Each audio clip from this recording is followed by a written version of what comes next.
ছোটবেলা থেকে শুনি মেয়েদের ধৈর্য ধরতে হয়, ধৈর্য ধরতে হয়। তো মেয়েরা ধৈর্য ধরতে ধরতে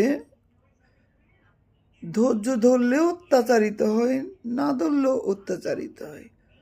তা ধৈর্য ধরে লাভটা কি? ছোটবেলা থেকে শুনি মেয়েদের নর্ম ভদ্র ধৈর্য ধরতে হয়। তো শুধু মেয়েদের ক্ষেত্রে কেন এগুলো হয়, ছেলেদের ক্ষেত্রে হতে পারে না? আমরা মেয়েদেরকে না বলে যে ধৈর্য ধরো ধৈর্য ধরো, ছেলেদেরকেও বলি যে ধৈর্য ধরো।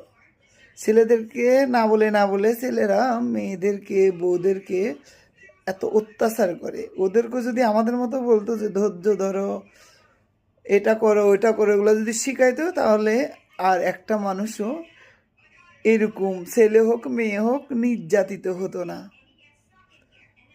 উভয়ের পক্ষে সমানভাবে মা বাপের আসলে শিক্ষা দেওয়া উচিত। দুজনকে